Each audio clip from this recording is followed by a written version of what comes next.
Welcome back to The Creative Lens. Today, Todd V is back in the studio as Jake and Colden break down the latest Sony FX5 rumors.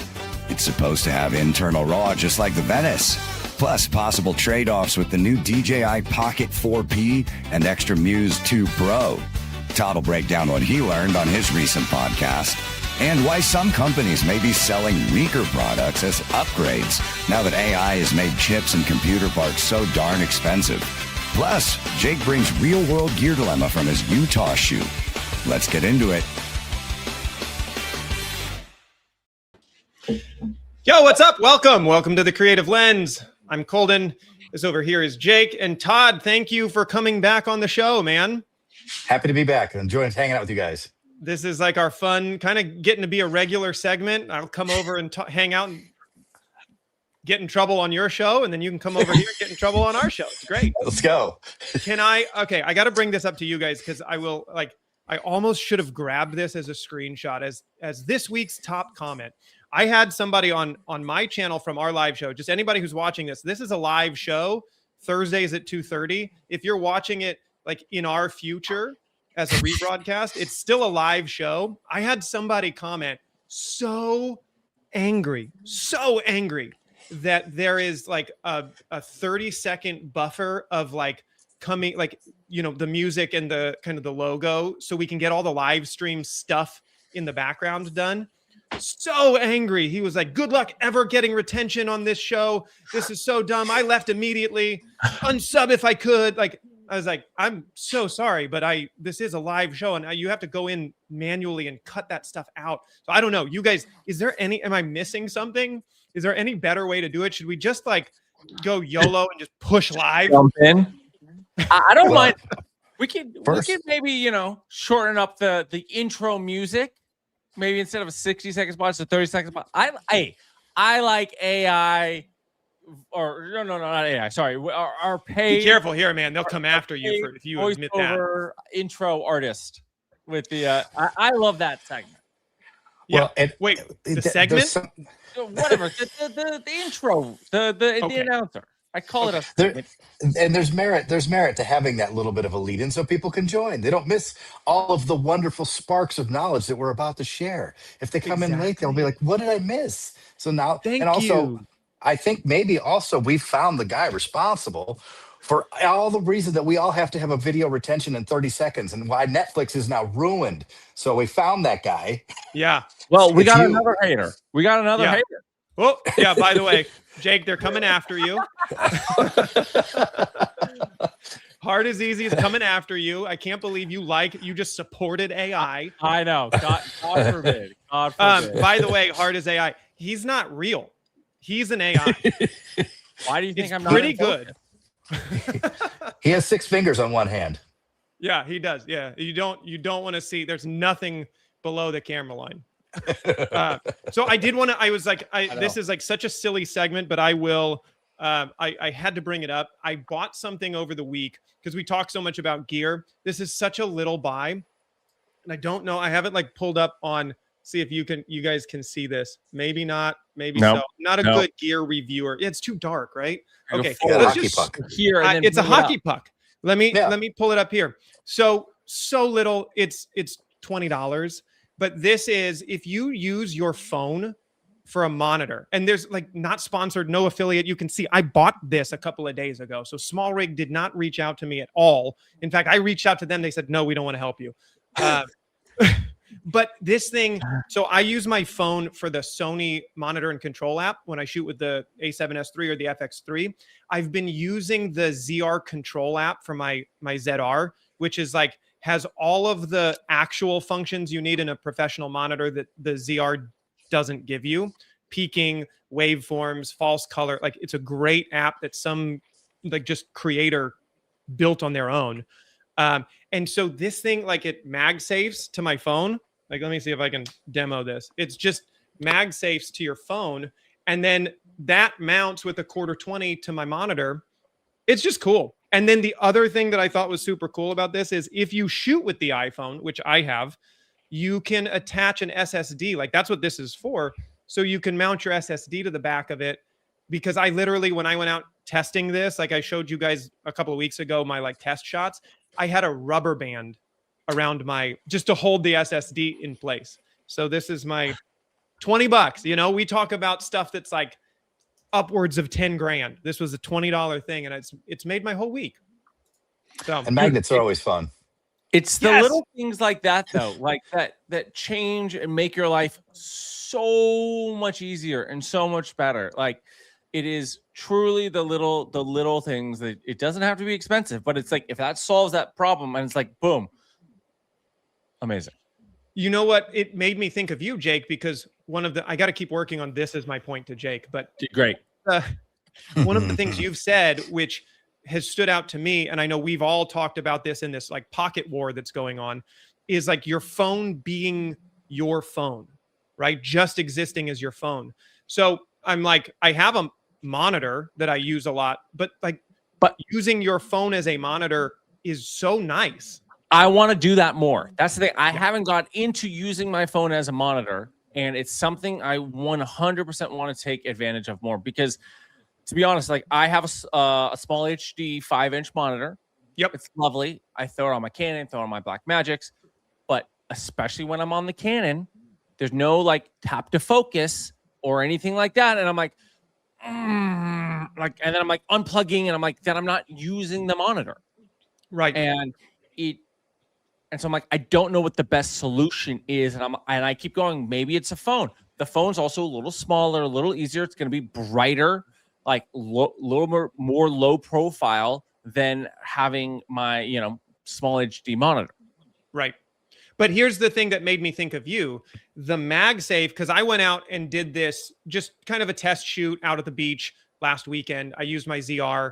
I was just Which I still haven't seen the footage of. I know. I still need to. I literally was like downloading all the footage yesterday, but I know it's about like 7,000 terabytes because it's a 2-week backup just to get everything in from the ZR. Yeah. But when you clamp your phone down to the monitor, it's way more secure. So I get there are benefits of it, but having a MagSafe magnet lets it still be a phone. Like you can just, because I went like just kind of shot and tested this around the neighborhood yesterday just to play with it. And I was like, oh, you can literally, especially the monitor control for Sony and the Nikon apps are so responsive wireless. Like I don't need to put my phone in. So you gotta take a call or something. I just take it off. And so it's cool. See, that's the thing, is like, I want to be able to start using my iPad and my phone as monitors. And so like, great, the iPad is the client monitor, or if I need to monitor a second camera, third camera. I have my phone, I have my iPad, and I'm able to monitor multicam with just the devices I already own. Yeah. And Todd's already jumping in the chat, and I appreciate it, my dude. I do hard is easy. I totally agree. Like I have been out in some shoots in the summer of Florida that just would cook. I mean, you couldn't keep most of the camera stuff alive. So in those moments, I totally agree. Like it doesn't solve every purpose, but for like a little night shoot or a little event or something, it's nice to have. But yeah, it'll cook the screen pretty quick. And then to Jake, it's not your phone anymore. It's kind of, you're worried about charging it to have it be your monitor. It's a nice B monitor, Yeah. But that's why I want to take advantage of the iPad more. Yeah. Oh, dude, an iPad, especially with the monitor and control app. I know, I'm sorry, Jake, you're not a Sony person, but with that app, having a confidence monitor, like you can literally go give your client an iPad and just get to see everything, all the playback stuff on it. Sometimes that's good or bad, but like I've used that so much, like a 12-inch iPad Pro with monitor and control from Sony. Oh. That's literally what I have. And, I just haven't gotten into it with the Canon, and, obviously Blackmagic doesn't have this yet, or at least that I'm not aware of. And so, but it really goes to show you, it's like you really have to stay on top of all of this new stuff. Like a year, things change so much so fast. And yes, you can get overwhelmed with it, or B, you can just go, does it really matter? But like a couple years later, like, wow, there's a lot easier way to do this. and it's just kind of interesting. Todd, what are your thoughts? I'm too ADHD, I think, for using the phone as the monitor, because as soon as something comes up on there, I'm distracted and I'm pulled out of the moment. Just put it on Do Not Disturb. I guess, dude. But then I have fallen way back into my phone is my phone mode, because I don't know if my wife needs to get a hold of me. If something's happening that's an emergency, I certainly don't want to be like, oh, I'm filming a commercial for the grocery store. Don't bother me. You lost how many limbs? I'll get back to you. My phone's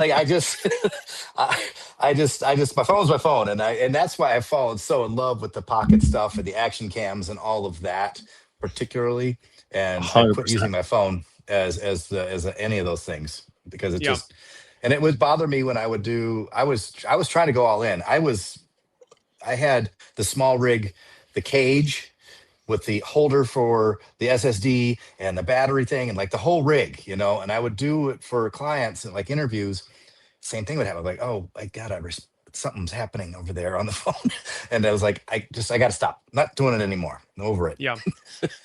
Yeah. I mean, and I will use that to segue into this kind of let the phone be the phone, and get back to kind of a more physical space. And I don't know if you guys have seen this. We talked a little bit about this offline, but Godox just released or is like teasing this. It's C100. This is like a camera. I don't know if you guys have seen this, camera with no screen. Like literally we went from the DSLRs with a mirror and you could see through it. It was an actual kind of physical way of seeing through your lens, to mirrorless, which was all digital display. And now no display, just clear glass and a camera that matches that to as close as they can get to that angle. And then you just literally it's super simple. Do they have examples of what the photos look like? Not yet. They haven't gone into any detail on it. It was such a weird little launch that they've just kind of, teased a little bit of this. Any nothing on the sensor any yet. tech specs? No, that's our wheelhouse, right? That's the nerdy. I know. That's what I'm like. Okay, talk about. How many megapixels? What's the f-stop? Like, let's just. What are Okay, breaking news though. According to Godox, this is going to have a 175 megapixel sensor with 42 stops of dynamic range. So, shut up. That's not true. I'm like, wait. I got to put my glasses back on. Well, yeah. and also just I'm a complete gearhead for nerdy stuff like that. So I'm sure Colden just text me the day it releases and I'll buy it so we can talk about it. And that will be it's supposed to be on sale for like $30. So it's almost like a toy, but not. It's just an interesting. It could be. Hard and Easy's got some breaking news. It could be FX5 killer. I think it is. Guys, put your pre-orders in now. Yeah. You can pre-order it for $129 and then it'll go on. It's the GoPro method. It'll just go on sale for $29, but you pre-order it now for $150. It's the Hasselblad killer. It's just a stills camera, right? Yeah. No, I mean it's gonna put every other camera manufacturer out to. But honestly, though, if for $30, it's a perfect little Okay, I'm gonna give a ridiculous story. I was at a kind of a she fancy fun dinner date with my wife the other night, and these two girls sat. So we're sitting, and there's these two girls who sat at a table across where only I could see, behind my wife, and they just spent the dinner basically taking photos of their food. They not only were on the phone, but then they had these little pocket camera, basically the GF Canon power shots. I don't know. They had two of those, each of them, but with rubber mounts around it. And I'm like, oh my goodness. And I literally, they were just taking photos and videos. The salad came out. They barely ate any food. I'm like, are you just here to take, but to me, that's the perfect audience. It's not only, and it was very funny on a similar corollary story, talking to a contact who works at Fuji. And he's like, I don't get the hype. And he works at Fuji. And he's like, I don't get the hype of the XV106s. He's like, they're just pocket cameras. Why are they becoming accessories for influencers now? And it was hilarious him bashing on his own product. Essentially, he's like, they're good, but like they're pocket cameras. Yeah. And he's like, I don't get the craze of why they're sold out and why everybody wants to have them as like little arm candy. But I see those and it totally reminds me of like that kind of like Japanese. And again, this is going to be very racist in a respect. Whereas like Asian culture, I don't know exactly what Asian culture, but I, see different photos because I'm not 100% up on Asian culture, but like that Asian culture fashion accessory, like it feels very of that.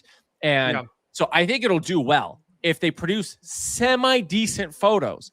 I think it's 100% a camera that you're going to want to take a behind the scenes of with your phone. And look at what I'm doing with it's this a photo of a camera. Like you're going to 100% take behind the scenes of it. It's a very Instagrammable gear. And I think it could be hot take. It could be the next Labubu. Well, it might get that big, but it has that like kitschy, cool feeling to it. I saw it, I was like, fuck it. I mean, it's $30, The camera thing too, back to your buddy Fuji. The thing is, this generation is doing the same thing. Look, they're rebelling against the phone. Not these two girls who are at the restaurant, because clearly they were using every device possible. But the pocket cam has become extremely popular, but in the weird way that like cassette tapes made a brief resurgence. Like that was a terrible music delivery system. I had a car full of cassette tapes that would melt in the sun. Everything got ruined. They're not great. I don't know why we got a romance for them. You know what's great is just streaming my music. I'm sorry. I know I'm not an audiophile, but all of these old media are bad. But this generation, it's just like, oh, you had it better when you were younger. We want that back. And it's like, no, this stuff's better now. I promise me. We were living it. It's better now. But I think it's priced nice. It feels priced like a toy, not a camera. And I think that's what makes it a fun accessory. Like, cool. Like I got, for example, one of those 3D printed lenses that have the disposable lens in it. Oh, yeah. I used, and again, it was like $40. I used it twice, and I was like, everything's blurry. There is no actual focus point in it. I'm like, all right, it's now in my cupboard, and I don't use it. But it gave me a feel of like the Polaroid generation, like how that has become kind of a fun thing. And the same way, like Insta360 and their Ace Pro 2 kind of bundled this with a printer. I don't know. I could just see like it's not the highest quality. Your iPhone's going to beat it. Any camera's going to beat it. It might not actually kill the FX5. I hate to, break it to you guys. Although I do believe that it does have a 260 megapixel sensor, whatever I said before. But I think it's like that Polaroid experience where you like, and I do think there are niches. I mean, back to what you said, Jake, about the Fuji is like sometimes an experience of using the camera is almost as important as the output of the image, because you kind of remember the moment of being able to use that camera. Yeah, Colden just dropping the philosophical wisdom. Yeah, that was beautifully said, Colden. I'm gonna make a T-shirt. Yeah. You go. Todd is the artist here. If you haven't followed Todd on YouTube, Todd, what's your YouTube channel? Just so we can make sure we shout that out and go follow you as well. It's at Todd Video, all one word. At Todd Video. All right, I'll pull that up too, and we'll throw to it at the end. And let's jump into because Blake, I see you hovering here, and man, I had it teased as well. So we've got a new leak, and unfortunately, that pushes our faces weird. So we will do this first, and then we'll go. So there is a new leak or a new post by Andre Pizzini about this FX5. Jake, we covered this so much last week. I did a video on it. An hour on it, yeah. Yeah, we don't necessarily need to dig into it, although this is like a fun one to get to talk about. So Andre is mentioning here 16 megapixels. So before the show, Todd and I were kind of, Googling it and trying to do the math. That's only like 5.6, 5.8K. So you're not like, my prediction was a 6K sensor. I'll be interested to see, man, if they do this 16. What do you guys think? I feel like it's not shocking to me that this might be that this is accurate, that Sony's going to do a 16 megapixel, maybe global, maybe not. We do get a triple base ISO, which is kind of cool. And then the XOCN internal RAW, which we'll talk about in a minute. But like, I don't know, 16, is that enough to compete with everything else on the market right now? Well, my question to you is this. So I don't know the latter as well as you do, because I don't live in that. I work in very lower budget productions, right? But Sure. What's the camera? You had the 3 cameras that was going to be, you thought, this tier where we had this one, and then was it the what was there was Burano. Burano, and then like a Vista or something, or what's the Venice? Venice. Venice is their kind of flagship premium camera. So are those 8K? No. Yes, both of them are 8K. Are they? Yeah. Okay. So yeah, what I feel, 8.6. I know, because I had to do all of my research on the Burano because it kind of feels like it would fit right under the Burano. Burano's 8.6K. This feels like they have dropped back to the, what would that be, like 2010 Canon model, where like, we're going to have this be the replacement of the FX3. We're not going to give you 8K until you buy this level. It's what it feels like. Well, and Hard as Easy points this out though too. Like the A7S has a 12 megapixel sensor, but because you've got bin pixels, like, and honestly, I've been a huge, like I have the A7S III, I have the FX3, like they are phenomenal sensors. You don't need a billion megapixels.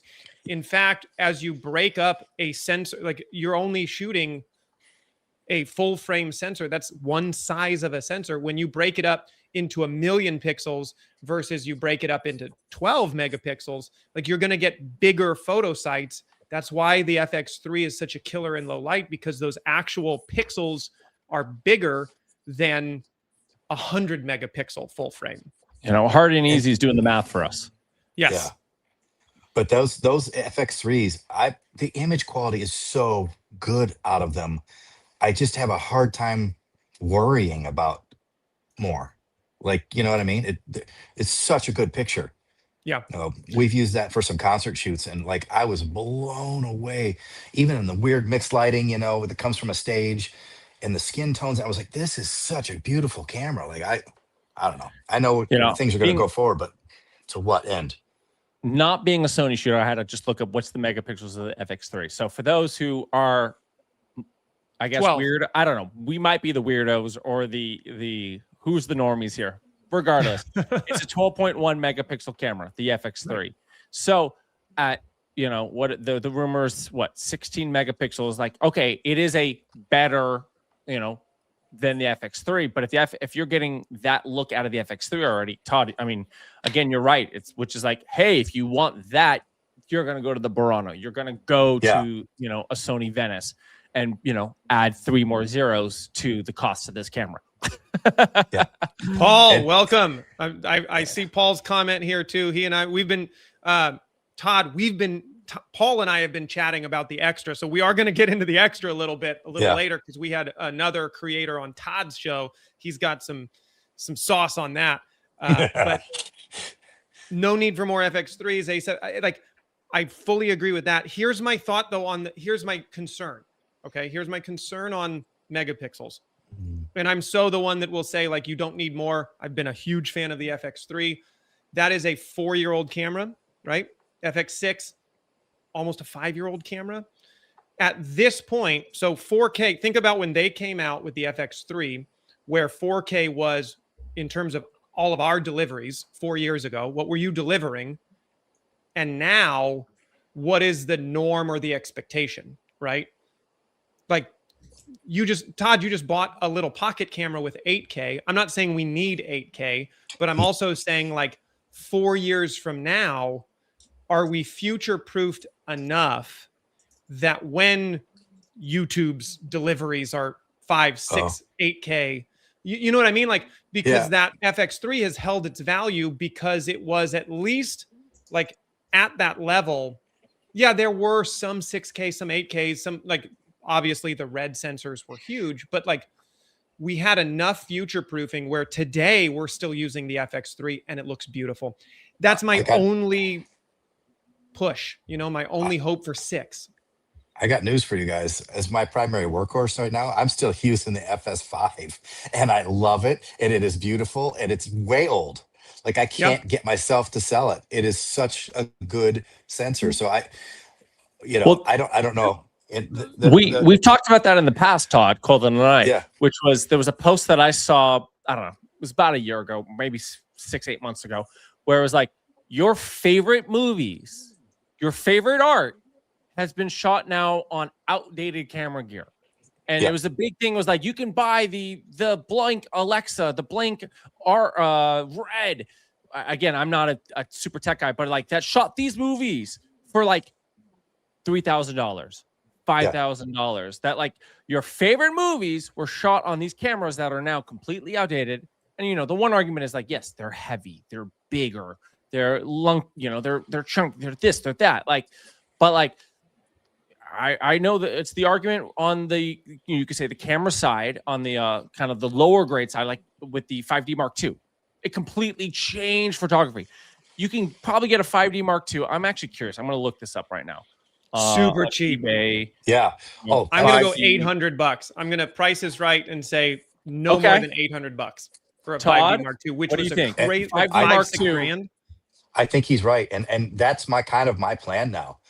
Because I work for myself and I'm not like some big production house, I'll probably buy, if this comes out, great, I'm going to get an FX. Because I think it's how it's how you use the camera.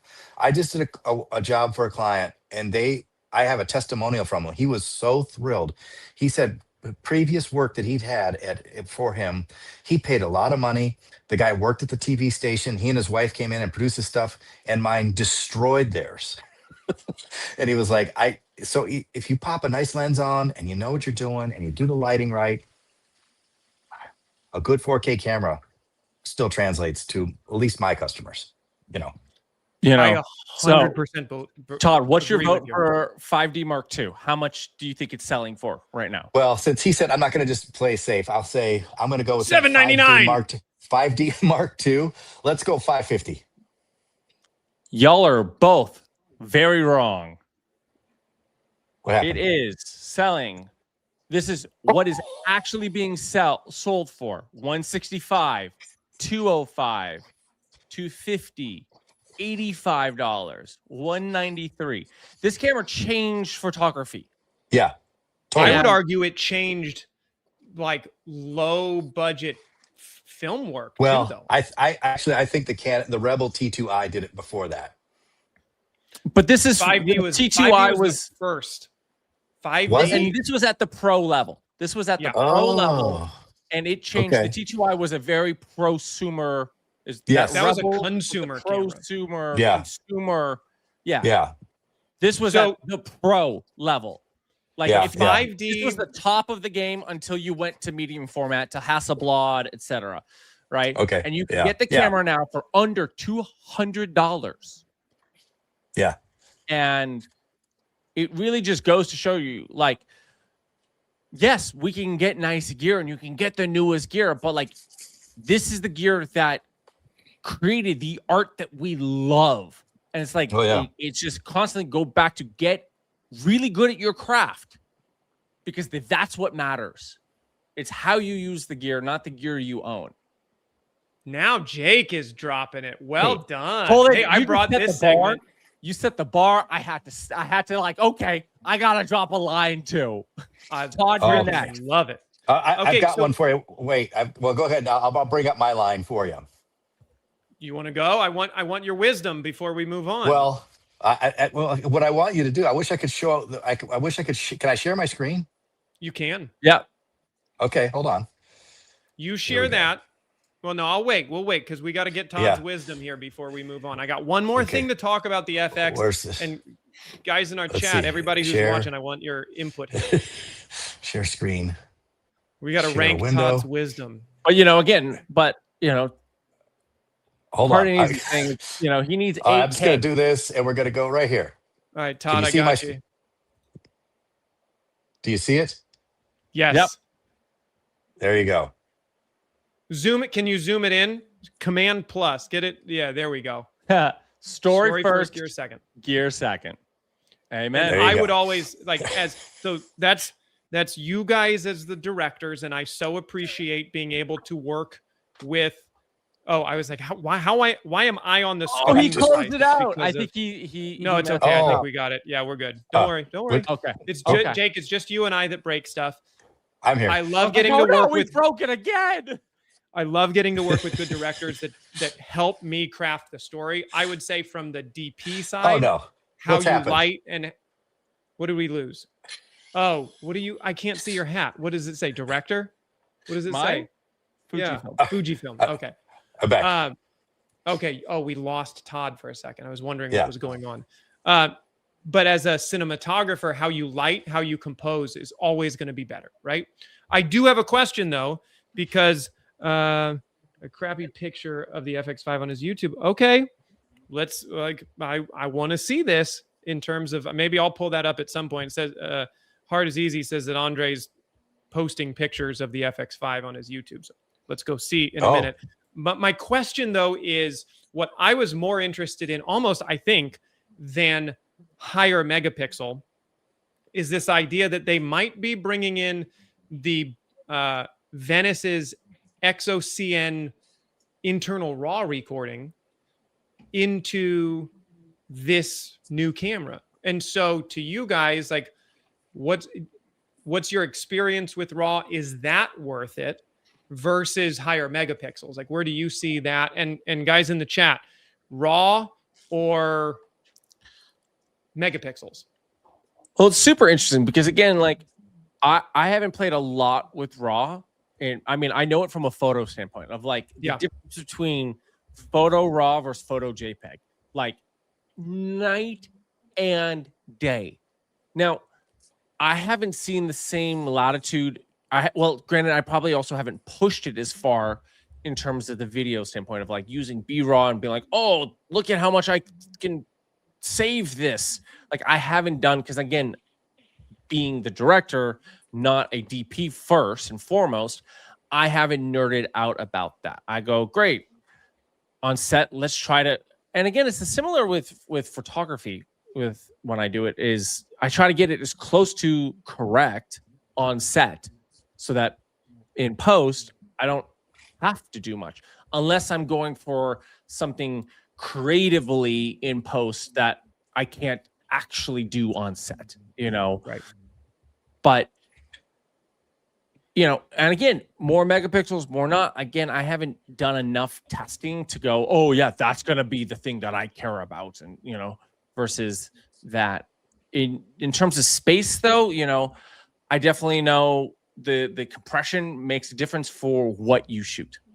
You know, and I think you just tapped into where I see true RAW versus maybe what B-RAW is, and I'd have to double check. Maybe somebody in the chat can fact check me here, but like I constantly will always kind of compare, and I came up through film school and kind of learning at the Red 1 level.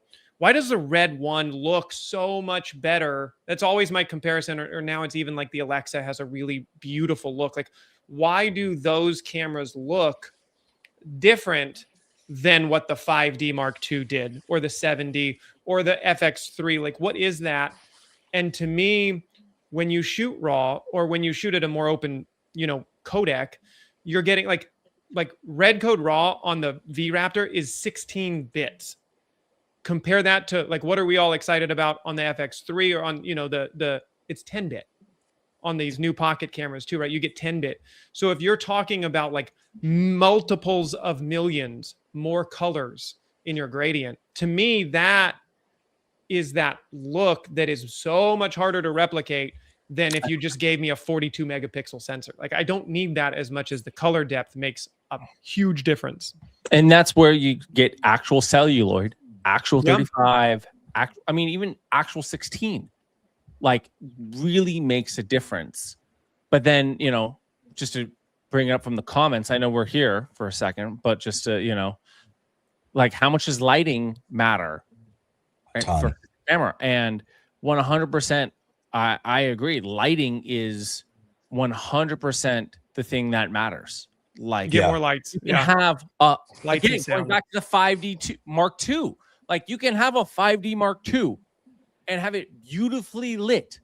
And this was like, it truly is. I did a campaign for a client literally just like 2 weeks ago. I shot the whole damn thing on my iPhone 15 or 14 or whatever it is.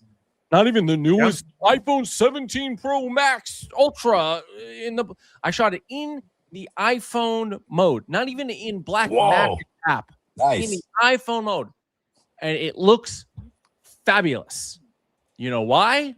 Is because I freaking lit the scene. Yep. Yeah, lighting. I lit it, and it looks great.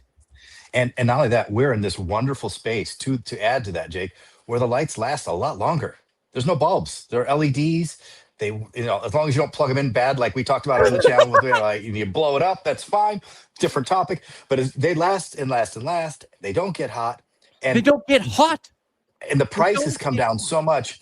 And there's so many. I would advise whoever that was, Ken. Like, there are so many wonderful YouTubers. Like, I have learned so much over the years just watching these guys show lighting setups. And okay, this is what works, and learned everything from book lighting to single lighting and everything in between. And these guys share it all for free. And I'm 100% with Jake. And actually, when I first started getting into this business, I was gripping for a guy here in town. He was like the only. Akron's a small town. He had a grip truck that was 30 feet long, and I was like, "What is this?"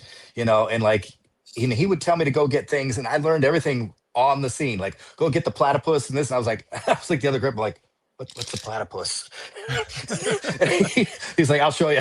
But he's like, go get that. And I was like, okay. And like, but I learned so much because that guy, the first time I showed up on a job, and I had done just little stuff on my own before, he turned off every light in the whole space. And he just started going area by area. Okay, now that, and now that. And he would paint with light. And I was like, oh, this is why it looks cinematic. And so, to Jake's point, you could shoot on anything if you light it right. Put your money in lights. 100%. But also, like, there's a great quote from Deacons, is how he first started off was he would just go to Home Depot. Oh, yeah. And he would just go to Home Depot, get lights, get diffusion, get like very cheap, whatever, and cut your teeth on that. Like, you don't need to, like, and now it's obviously so much more affordable with Amarin, Nanlite, Godox, like all these companies making cheap, really high grade gear. But you don't need any of that. You could go to Home Depot, get lights, get bad gels, like then work your way up to going, great, now I'm going to invest in a $300 light, a $500 light, a $200 thing of diffusion. Great. Yeah, it's the Curry Barker of learning how to light. You just light get it and just cheap first, and then practice. Yeah, and get any friend model who was like, "Hey, stand here and look pensive. Look out the window. Read a book." Like, it was something that I did with my wife over COVID. We were locked up in the house, and I went, "Great, I want to light." I got the MC, those little MC lights that we see right here. The blue, the orange, these little whites. I just got them, and I was like, let me shoot 10 different scenes just with these. Yeah. And I shot 10 little vignettes, which ironically, then I just saw today on Instagram a video of a camera test that David Fincher did with DiCaprio. And it's absolutely fabulous, where literally DiCaprio, and they were testing low light of the red, of an early red. This was many years ago. And he just lights a match, lights a cigar, holds the match up to the camera, blows it out. And it's a little 30-second little thing. But just the idea of where to put the camera. And you're doing this all with just a match. Okay. The ability as a DP to go, okay, how does this work? How do we do that? Do we need to put a little reflector here to get a little bit of a bounce from the match? How do we do that? Like, and those are the things as a DP that you can practice. And, then you work on $1 million film set and you're like, oh, we only need this, this, and this, and this. It's not a big deal. Mm-hmm. That's the easy part. I love you. Yeah. Yeah. Yeah. I love it. I'm going to jump back to this really quick just because Hard as Easy's pulling the same video up that I've got, and I'm kind of checking in on this as well. So this was Andre Panzini's new video he just posted a couple minutes ago, where this is the screen of the camera supposedly. So I mean, you can see kind of we've got full frame, 5K 3x2, 17:9, 16:9, all in 5K, and then Hard as Easy mentioned this before. You got FFC mode, which is a full frame crop mode, so you can it uses the full frame or the full sensor. Interesting. It's interesting. So wait, I don't know. Is this from the FX5? This is according to what Andre just posted. This is How like is he he's got. But how is he getting? Dude, this? he's so good at this. Like Is he just bribing people in Japan who are making these cameras? No, they just have figured out how they're using the DJI model for launching this camera. Well, he's been doing this a long time. I don't want things and then. Yeah, if you don't follow his channel and you are interested I'm in not Sony, a Sony guy, Colden. No, Jake, you don't get to follow. On. You don't get to follow. Everybody else should go follow Andre because he breaks this stuff way more than anybody else, and he has developed a network. I mean, he's wrong half the time too, but the stuff that he's right about, that he gets excited about, usually comes out. So I'm interested to see. I mean, talk about not a great photo of the actual camera. Let's see. He punched in on it. He looks like a conspiracy theorist. Oh, yeah. All right. So he looks like the Charlie from It's Always Sunny in Philly meme. Yeah, a little bit. All right. So here's the camera that we're gonna talk about. What's gonna happen. Here's what nobody's talking about. And I feel bad because the FX5, whatever, got all this hype. We have not talked about the potential of Sony coming out with this camera, the RX10. I don't know. This was such a funny thing that they're supposed to be coming out with earlier in July. And Jake, I think we talked about. This is like the weirdest camera. I bought this and I was like, so story time. The RX10 Mark II was the very first Sony camera that I ever bought that got me into this Sony ecosystem. And it's like, it's fixed. It's got a built-in lens. I bought it. Jake, we actually talked about this when we started like dumping on GoPro, because the RX10 Mark II did a crop. It has a 1-inch sensor that did a cropped 960 frames a second. And I bought it because I was like, holy cow, this is like basically like a phantom camera for $1,000. It's just an interesting camera. I don't know who else is excited about this RX10 Mark 6 or whatever is supposed to be coming out. No. All right. Well, we got off track here. We got way off track. We can move on. Yeah. We can move on. We're Paul, talking I'm with you on. Well, Paul hates rumors, and I agree. It really gets people excited about things that don't exist, but it's fun sometimes. It's fun if it comes true. Hey, do a bingo board and it makes everything more fun. That's if you predict on a bingo board. I enjoyed that segment yesterday because then it's light. Then it's like, hey, what could it be? How right are we? I don't know. Rather than, okay, this is what it's gonna be. I like that. I think we need to do that for more rumors and future cameras. Well, you know, where it's like, great, and welcome to the bingo board. Well, I will tell you, it's double fun because it was fun to make it. But when we get this camera announcement, we will go live with that bingo board and we'll see how right. Cool, and I think you need to make a bingo board bumper. Try to say that that'll be 5 times fast. Bingo board bumper. Bingo board bumper. Bingo board bumper. Bingo board bumper. Yeah. All right. Todd, RAW. What? Do you care about RAW? Do you not care about RAW? I'm split. I to what your point, I shoot exclusively stills always with RAW. I love the workflow for that. I tried RAW back in the Blackmagic days. In today's world, at the price of SSDs, the question is who's paying for it? If I'm working for a big studio and they want to pay for all that storage, let's go. Otherwise, never, ever, ever touch it. What I love in my mind is the in-between, and that is log footage. That gets me what I need. Raw is awesome, and I'm not making anything that requires raw. That's insanity. I agree. I look at it. This is at the moment from this conversation. This is the stance I now have, which is depending on the degree of coloring I'm going to do. I do so much social content that to shoot, not even in log, but in just Rec 709, do a little judge and call it a day. Like, Yeah. if that even, just light it well, shoot it in Rec 709, get it out. Like, I think any of the short films or feature films, that makes sense to shoot in RAW. Or at least in log, obviously in log. Yeah. But, it would be worth doing it in that because you're going to really... I saw that on my senior thesis when we shot in log or raw, whatever it was. This was over a decade ago, and we like colored it. And I happened to have a friend who was a professional colorist and show me what coloring could do. And I went, oh, wow. That's what you can do with DaVinci. And I also realized I was going to be completely overwhelmed by coloring very early on. And I was like, this is something I'm never going to learn and never going to get good at. And I accepted my fate at 22 years old. And I'm still battling that into my 30s. But that's what I would see the value of RAW is. Like, where's this camera going for? What is the degree of post-production you're going to use it for?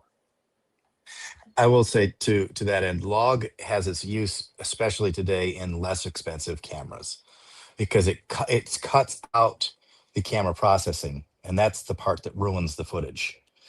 So that's where log becomes very valuable. Now, it is a pain if you're just doing quick social hits or whatever, but it looks better. It just looks better. 100%. Again, it just depends on the degree of coloring you're going to use, and that's my 2 cents. Colden? Yeah.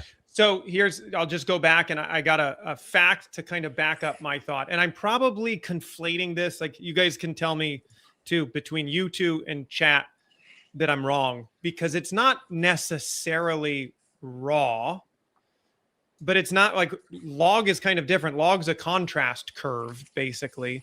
Yeah. What I'm more interested in, and right now, I guess I don't know of another camera that can get the same color bit depth without shooting raw. If you can shoot in, a compressed codec, even if it's not raw, I think a lot of people, especially in like creator world, so take not the filmmakers, but like us on YouTube, the creator world takes raw as I don't have to white balance, and I can fix it all later. I don't have to worry about my exposure, my ISO. Like, I don't look at it that way, because it, like we talked about earlier, like, it's never going to fix bad lighting.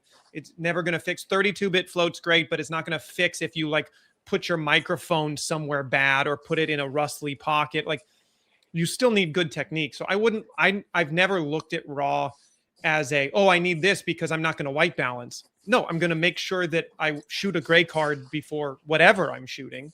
So I've never had that issue. It's like we talked about on your show, like forgetting an SD card. Like, there are some things I'm not going to have an issue with. But just so I was interested, and I pulled this number up really quick. Take the Sony FX5, which shoots in S-Log 3 at 10-bit versus like a Red V Raptor that shoots red code at 16-bit. The difference on that, on 10-bit, you get 1.07 billion colors. That's a lot of color. But with just stepping up to the V Raptor log, you get 281 trillion colors. So then just like take that to like the very silly little like gradient experiment on Photoshop, and like just do a gradient on Photoshop and go to 8-bit versus 16-bit and watch what that gradient does in terms of how it breaks up different color blocks, right? And that's, to me, where that's the only part of camera technology that you can't fix with good lighting, or like you can get close and a good log profile can help you. But I always think that what makes that image look so different from a V Raptor or film to attend it, think about that many colors. That's the only thing that I would be interested in with, a RAW profile, is if you can get to that kind of color depth. I know we're way off track already, but I have a tangential question related to this. As we're talking about 4K and 5K and 8K future proofing, the thing I'm kind of counting on is I'm seeing a very fast march forward in AI upresing. And I kind of wonder if 5 years from now, if not, my 4K file will look wonderful upresed to 8K because they have got that science down by then. So that's another thing that's like, I wonder how much we worry about that when that is actually what I would consider a useful use for artificial intelligence is, oh yeah, that just future-proofed my old work. So I don't know. It's a good point. It's a good point. Yeah. I'll put my anti on then before, just because the only thing I would say on the AI upresing is, at that point, you've just given your work to Topaz or Google AI, or like talk about using your work to train new models. True. Like so I get it, and it is good technology, but like, look at what Adobe's done in terms of training their models on all of your Photoshop files. Like, you agreed to Adobe Cloud, we get access to all of that stuff. Whatever you save there, we're going to train our models on it. So that's just there is a benefit to having something in hand, on the device, versus going like, well, just ship this off to upres, because that's my only tinfoil hat section on that. In a similar but different, just kind of a cool datum. I don't know if you guys, I probably forwarded it to you, Colden, on Instagram, as I send pretty much everything to you on Instagram now. Yeah. On the Odyssey coming out in a couple weeks, their post flow. Todd, have you seen anything on it? No. All right. Well, hear this. So this is pretty freaking cool, in my opinion. It's like, this is how it's, in my opinion, like the true, like, yes, this is how we do it. But it also, there's an aspect of it. So they shot the entire film on IMAX on 70mm film. They then digitize the entire film, edit the whole thing digitally. Then there's markers, and they actually cut the negatives and recut it correctly, like how they did in actual film, how you would cut it. You would literally slice the film stock, make the edits for the entire film out of all of the millions of feet of negative. Then what they did was they colored it, most likely in DaVinci, in a digital format.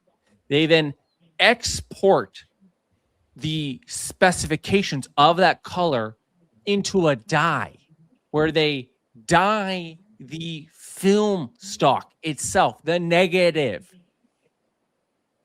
and then print the negative into a positive. And they made, I think it was like 40 or something like that, positives that are being sent around the country, so you can get the actual film. It was just cool to like actually break down how they did it. It was not just like, oh, we're gonna edit it all, and because the way I thought they were doing, because I know how they originally did it, which is kind of that, but minus you take out the computer side, you actually edit the actual film, then you color it, then you print positives. But I thought, and I could be wrong on it, was that they would do it all in post and then just do a digital print of it, and then make digital prints, but off of purely a creation of it, a digital print, digital coloring, rather than this one. They did it fully analog. And I just recently shot a client who was printing a vinyl album. And so I got to see them actually make the master, similar to the exact same process, but for music, where they made it all and then they printed it on tape, on music tape, and then they use that tape to then print a master vinyl, which they're going to use to press their vinyl album for this release. And it was cool to see that process and then hear about this process in the Odyssey. I know we've taken it totally fully off track, but just from the standpoint of like what matters, coloring, raw, like that is true raw. That's At I mean any that's point, at any point, keeping it did they analog. at any point were they able to then put Brad Pitt in his Achilles instead? I was just curious. You know, that we will find that out. I think it's on the 17th. All the hate's coming at me Fully now. AI'd Brad Pitt back in. This whole analog process, and then they just put it all through AI to put Brad Pitt in instead. He was phenomenal as Achilles. That's all I'm saying. Oh, they could not have casted a better Achilles. Yeah. So we'll see. We'll see on July 17th. Well, let's jump into totally like, and I don't know, Jake, you've gotten so good at this. I don't know a better way to like rope this back into what we should be talking about, but we brought Todd on because Todd got to have an creator on that has had hands with this new Muse 2 Extra Pro. Muse 2 Pro. I apologize for everybody. I'm going to either call it the 4P or the DJI or the Extra, or like it's all the same. Same camera. Basically the same camera, same specs. So there are some trade-offs that are interesting because there's been a lot more information about this camera now that's kind of come out in the last, I don't know what, 10 days, Todd, that you've kind of been researching. And I think you have more of a grain in your gears here because you have now the Luna. And so what the difference is between, but for everybody that may be watching this segment, you also pre-ordered the Extra Muse 2 Pro. I did. I put in the reservation. Yep. I may be calling that refund in because the stuff that I'm hearing and the stuff that she confirms, Sophie, loved having her on the show. I don't love it. I don't love what they've done. And this is on what specifically? Because we've talked about like 8 cameras in this intro. Yeah, we gotta define what we're talking about. Well, I'm going to explain that to you. So we're talking about the launch of the Extra Muse 2 Pro, and let's be honest, the DJI Pocket 4P. They are ostensibly the same camera. The specs are the same. Colden and I found a spreadsheet. You know, they're claiming the LOFIC processor is in the Luna, that there are the 17 stops of dynamic range, that it does have log profile. Well, like they've done all the things. The stuff that is coming out, I find frustrating, and I say this, and I'm going to light up your channel with this fun too. Tinfoil hat time, everybody. I'm pretty certain DJI had spies working at Insta,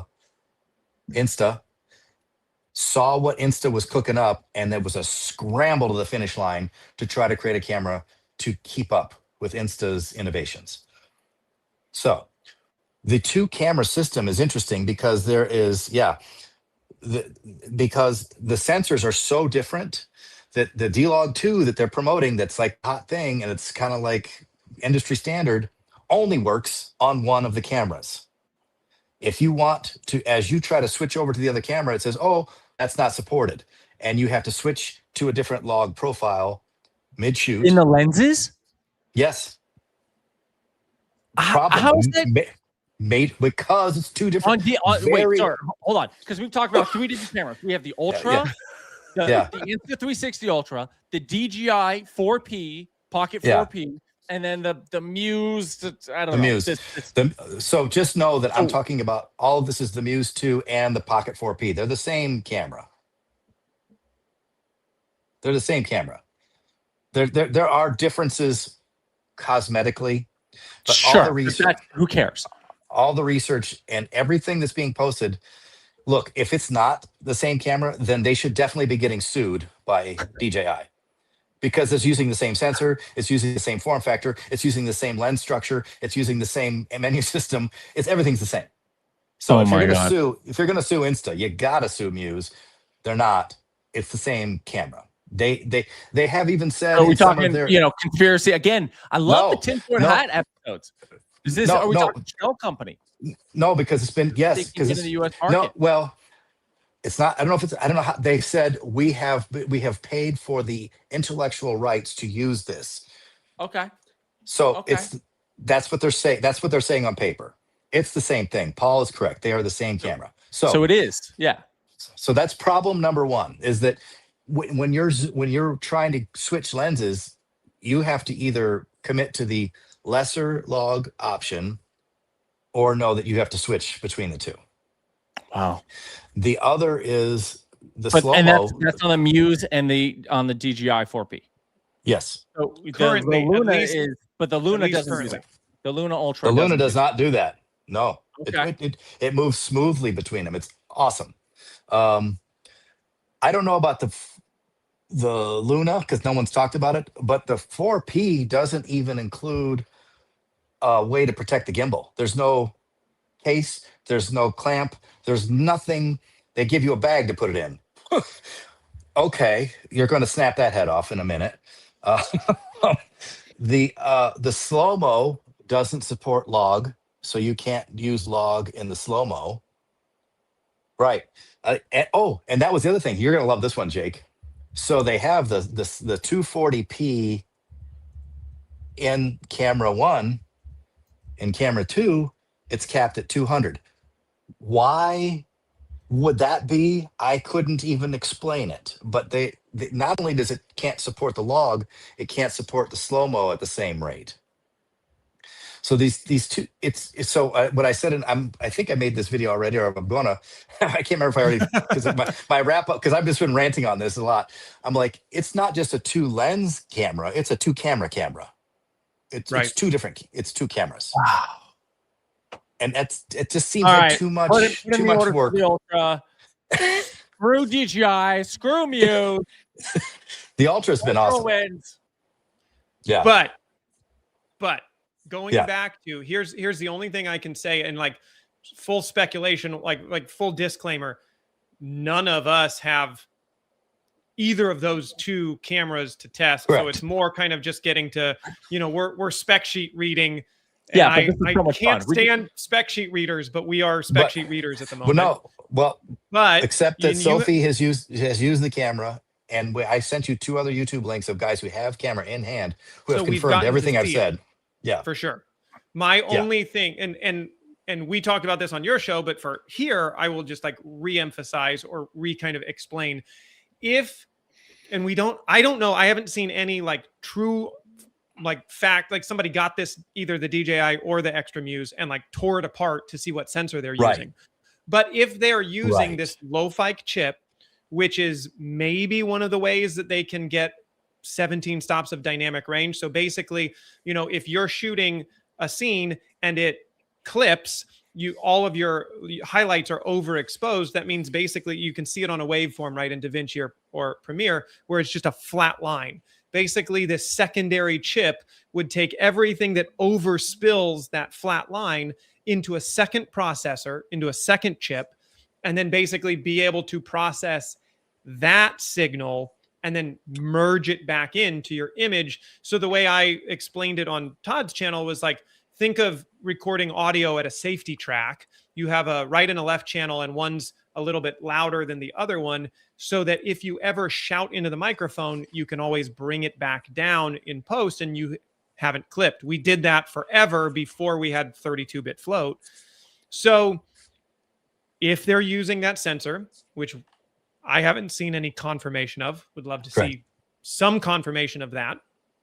If they're using that sensor, and that's it's not just like neural processing to get 17 stops of dynamic range. It's actually a different chipset. It's a different process to get that. And like we said earlier, it's actually on device instead of this like computational photography that we've talked about, where it just gets, processed through and brought down in certain places.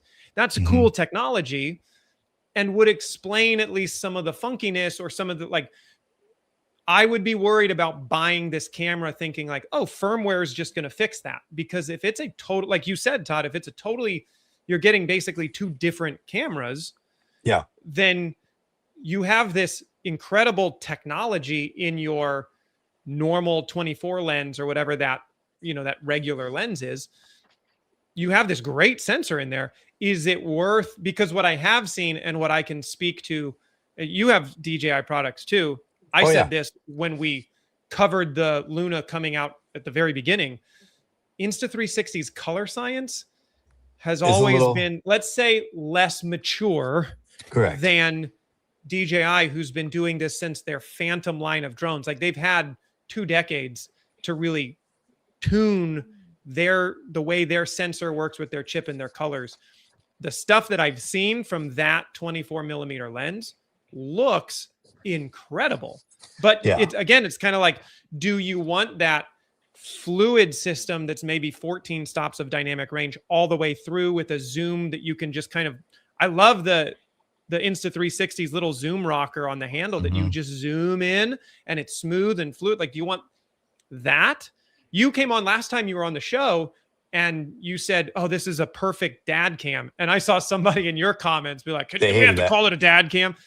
It was a great analogy, though. It gave you like a visual of what the Luna can be used for so well, which is literally just like, take it out, shoot it, point it at something, it works, versus what it feels like we've come out with is like this DJI one or Extra Muse is a little quirkier because they've been trying to kind of UI fix 2 totally different sensor technologies. It's cool that they're building it in. I mean, if this works well, I'd love to see that type of technology implemented more all the way through. I think you said on your show, if they did both, like lo-fi chips in both, man, that would be great, because then you'd have the same processor.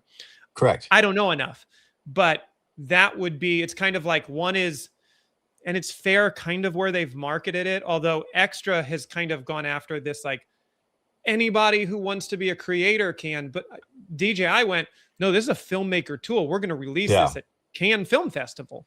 That makes almost now more sense. And that's all of that weird marketing and that rush and still haven't delivered a product is what makes me think like they got caught with the shorts down when Insta showed up with this thing. Oh, I just lost you. Oh, yeah. They got caught and they were like, and so this got rushed as opposed to really finished. And, and people will be like, well, the Insta is a first gen product. My argument is that I think it's really a 1.5 gen product. They also have had a lot of time working with their 360 cams, with their action cams. And so there's no reason to consider this to be afraid of it. And there is color science differences. And one that I don't love is that you kind of need to overexpose intentionally. It doesn't maintain the shadows very well. It does do well with the highlights, but the shadows kind of turn black. Is this the Luna you're talking about? The Luna, the Luna. But so if you love the color science of DJI and you're a DJI fan, and I am, I might just get a Pocket 4 because I don't want that camera. The double camera system is just too weird to me. Like I can't. It doesn't function like I want it to. But at the end of the day, what is better for behind the scenes vertical content? Because that is all it is, folks. That's the same. I'll tell you what though. The one thing, and Colden has seen it. You'd have to rig it, but let's be honest, right? If you have a Canon or whatever, you're rigging it sideways too, right? For vertical, you are. So if you were to mount this sideways, it has built. Wait, just go with me. It says it on the thing. Everything changes, and it's shooting natively vertical 8K full sensor. So it is an option. I know you don't love it, but everybody who's doing vertical footage now with their Canons and they're all putting it sideways to begin with. It's the same thought process in my mind. Yeah, true. I'm not going to walk around like that. Yeah, but I saw Terry Warfield, I think, mentioned that, did a video just kind of demoing that. I will say one of my complaints about the Pocket 3 has been when you turn it sideways, the UI stays the same, which means it starts to lose that, because you've trained a system on facial recognition and face track. Well, now that the image is sideways, the face doesn't look the same. You end up with some wonkiness.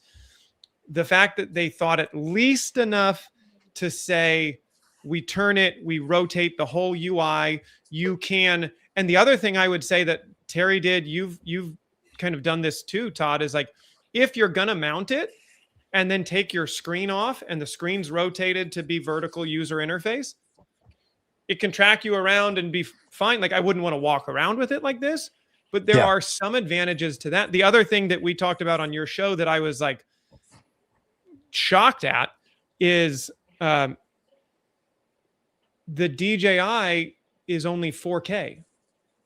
Oh. So again, if you're Jake, but to their defense though, the Action 6 when it first came out was also only 4K, and they were able in firmware to make it an 8K camera.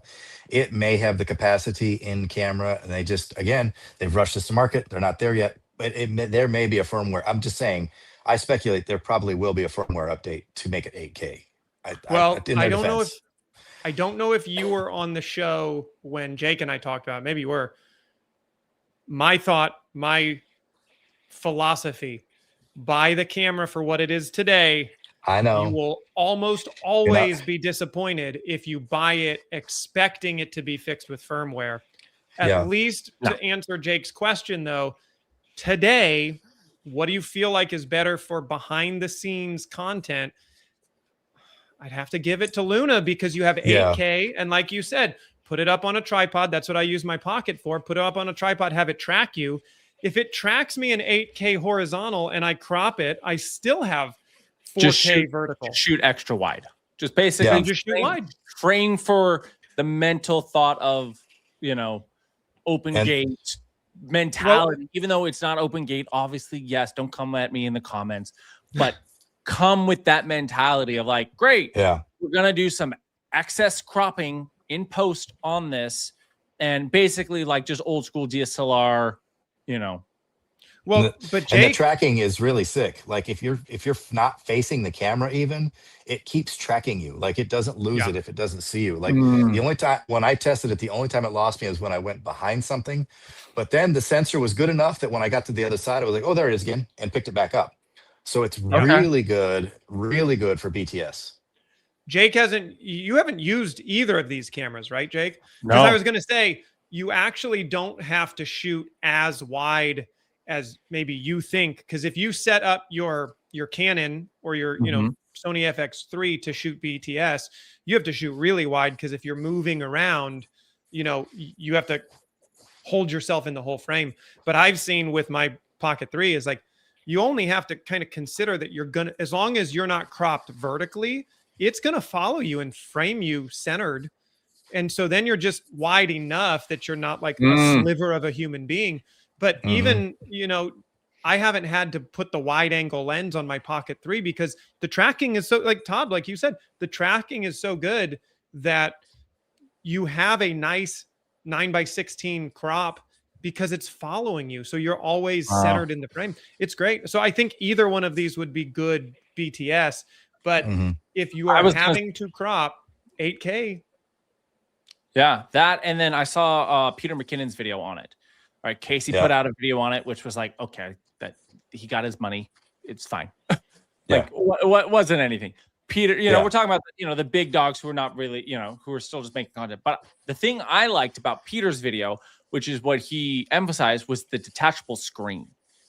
Yes. That's a killer feature. The ability that like, great, I am on the other side of the blank doing this. I have the camera over there. I'm over here and I can go, great, zoom in on this now. Great. Yeah. Why? Good. It's you're incredible. Fine. The only weird quirk with the camera, and I've seen people bring, and I've been noticing it now, is that that screen, that it loses charge on its own, just still connected to the camera, which I find odd. Like, I don't know why it's not constantly trickle feeding it. And I was wondering if maybe it's to protect the battery, like, so it's always exercising, but it does. But I don't want to pull it off and have it be 75%. That's weird to me.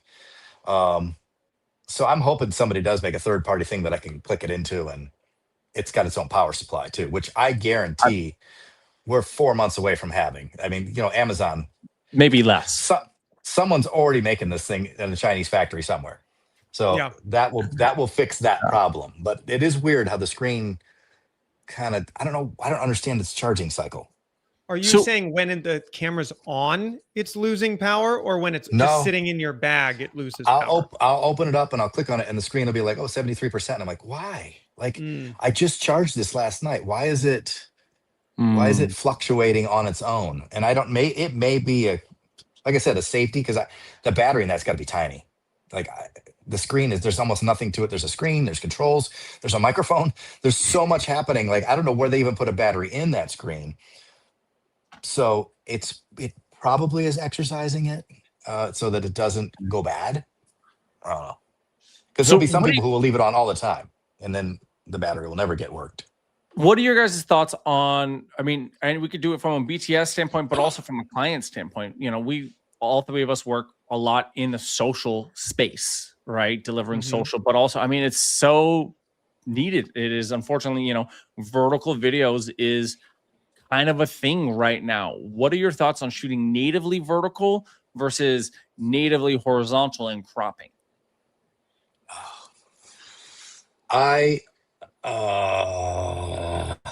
I'm torn.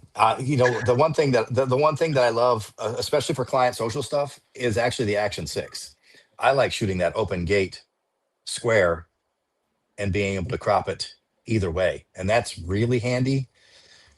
If I had to choose, see, the problem is I think I would always shoot horizontal and then crop, because what are most, you guys probably know more than me, like what is most real delivery size, like actual on YouTube, and what is it 4K 9:16 or is it 1080 9:16?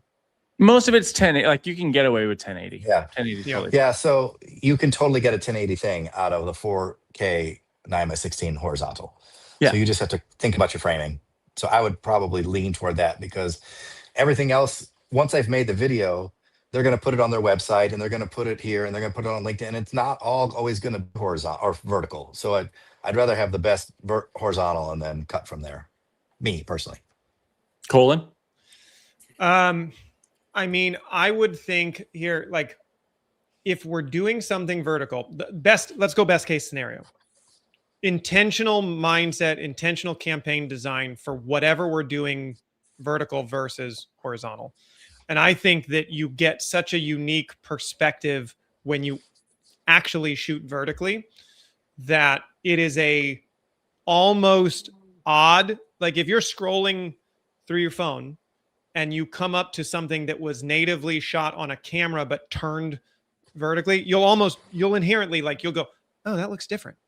Because I see so many, and maybe it's like, maybe we can blame us.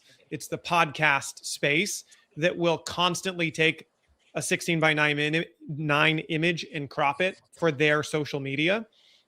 And that's maybe just my feed, but that look is a very specific look where you've taken a 9:16 image and brought it into 16:9, brought into 9:16. That when you natively shoot something, it looks like you did it with intentionality and it looks different. I can tell you for me why that is, because I figured it. I figured it out. For me, I realized why that feels. Why does it feel like you could feel the difference between you shooting natively vertical versus natively horizontal and cropping? It's headroom. It's headroom, because your frame, every time I frame something horizontally, I have about this frame, about this size image. This is a nice 3/4, right third, left third, whatever side you're looking at, me on, right about headroom. You cut this vertically, you look at the amount of headroom I have. Yeah. When I frame vertically horizontal, like when I frame naturally vertical, I will have headroom about here. I will put the thirds change. Yeah. And that's when you flip it horizontally and you frame for a vertical thirds, it's completely different headroom. And that's the thing I noticed. You actually frame a little bit more center frame when you shoot natively vertical. And that's why I got really excited about like the 6K open gate, is because you can frame for both automatically and that's why, like, the Kinfinity camera, I was like, oh, I need a camera that could do things like this, is because it actually solves that problem for me as a content film, like as a filmmaker shooting for social, is that I can get both in one camera, in one frame, and I don't have to sacrifice either one. But otherwise, you know, I shoot, unfortunately, a lot of TikTok content for clients, and I shoot it all vertically because, and that's the biggest thing I always ask clients is, where is this going? Where is this going? Where are you using it? How are you using it? And I remember a couple of weeks ago, well, now it was a couple months ago, but I was on shooting a campaign, and they're like halfway through, and it was a 3-day shoot. Halfway through it, I was like, you know, I asked, where, you know, how do you want to shoot, vertically or horizontally? He was like, let's shoot horizontally. And then on the next day, we were shooting some other content. I was like, are you really going to use this content for YouTube? I don't think you're going to use this for YouTube.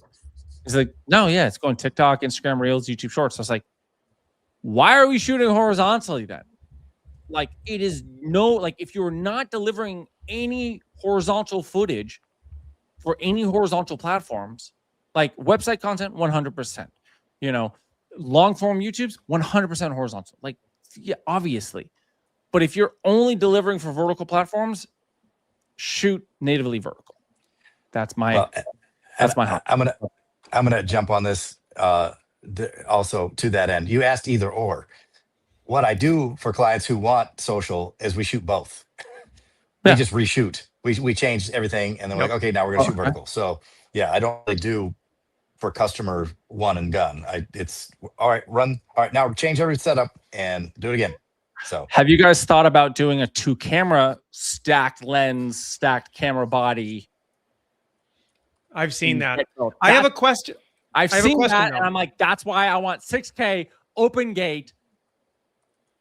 So I did the math, and it will work, but I just went back so we can circle back, but I do have a question just so I can explain my math though. I pulled the new screenshots of this FX5 camera, assuming we get 5K open gate, that would bring the math on if you shoot 3x2 open gate. Do you have this? Hold on. I just pulled it up for you. Oh yeah, you pulled it up. Okay. So if you have a 5K open gate at 3.2, it means that if you cropped it into 9x16, you get 1920 by 3413. So that's some weird numbers. But like if you think 1080 by 1920 would be 1080. Yeah. Okay. Right? 2160 by 3840 would be a true 4K vertical. You don't get 4K vertical with a 5K open gate sensor. And that's fine. You might not need it, but again, I'm just talking about like what is the next iteration? What's the next 4 or 5 years look like? 6K open gate, baby. If you could get to 6K open gate, yeah, but that's, you know, a GH whatever. And literally, that was one of the last questions the guy brought up. Was like, we were talking about camera, like we was talking about whatever. It ended up getting into tech, like where do we see cameras going? I just went off on this exact thing, which is 6K open gate. I think it solves a tremendous amount of problems. This kind of degree of marketer that, you know, these marketer videographers that we three are, like, I think it solves a tremendous amount of that, like, that we go through and trying to appease clients and like get really high quality stuff. And at the same time, you know, because like for example, like I was in Utah and it's what I struggled with, you know? Yeah. I was recently out there on a client shoot and, you know, we were out in these gorgeous, cool, you know, out in the middle of nowhere, out in Montana. But again, I'm shooting horizontal because they're like, yeah, we could also make YouTube videos out of it. But I'm like, I have, again, it's my R6 Mark II. I'm trying to frame it wider and like, so it doesn't look great framed horizontally, but I'm like, I hope the editors can think with cropping in on this. And like, I'm like doing a pseudo open gate mentality and yeah, So interesting. I have one kind of follow-up question, and then I know we probably all got to get back to our day at some point. Thanks everybody for hanging out with us so long. But my question about, because I've never thought about framing the rule of thirds basically and why that looks different. You just like blew my mind a little bit on that. The only question though, or like, doesn't this affect it, is, you know, you look at how many rules are out there for framing for Instagram or TikTok, right? You have a dead side on this side because you have all the UI, you have all your stuff that goes over the top. So everybody, cut the dead side off here. Don't do anything over on this side. Leave the bottom because like this much here is all going to be your comment system and your tag. So if you were really going to frame down, it's now, just center aren't framing. you in your captions though? Because like you want to caption and it's a more center framing look. Yeah. The UI is really designed from a cinematographer standpoint, a much more center framing look. And that's where it's like, it feels funny at times because that's why I say the headroom is because the UI, the natural inclivity of a, horizontal traditional cinema framing is that you don't want a lot of headroom, right?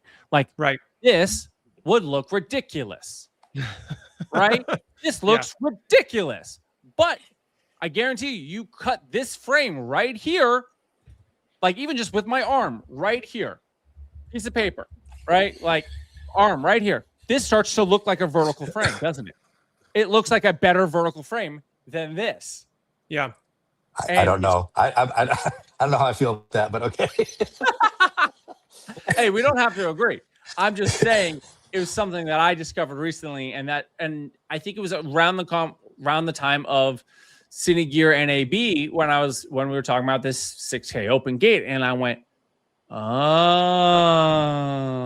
that's why it looks weird and funky and this and that. So just something, definitely figuring it all out. Yeah. Well, I think I framed something wrong now that I do that. I did a vertical for a customer and I tried to use similar headroom and they're filling up the whole frame as your point. And so I don't know. I don't hate that much headroom over the top. That just feels weird to me, but I don't know how to get around it. But that's why, like in the vertical, if you shoot natively vertical and then you look at the deliverables when you actually put them into any of the UIs, it all looks natural. And you just, that's like, as the cinematographer, I just go, great. If I frame vertical framing in a very specific way to fit that format, which is very different than when I frame horizontally. It's a very, very different framing. And you just have to go, great. But the same way, like this now feels natural because of how it is. Yeah. No, it's a good point. It's something I have to reflect on when I have to do that again. Just, it's my hot take. It's where I start to feel passionate about. And again, I'm going to say it one more time because why not? Because why not? But I think 6K open gate actually solves that problem for us. And I just want Kinefinity to have made an autofocus camera. Jake, you just became a Panasonic shooter is what just happened. You just told me you need a Panasonic. Is that what Panasonic? Okay, we're gonna have to talk about that next week. All right, we'll dig into what we're gonna talk into the 6K open gate because Canon's doing it. I guess Panasonic. I didn't even know Panasonic's doing this. Panasonic is like the weird cousin that you don't really talk about, but it's kind of cool. Like they make like they're not weird. They're not like like oh okay, but you just kind of like oh yeah I forgot we had Panasonic there. You know, Nikon is the child that you go wow, ooh let's ha ha ha ha ha look at that weirdo. And it's just Sony and Canon that are just the twin siblings that just constantly are fighting.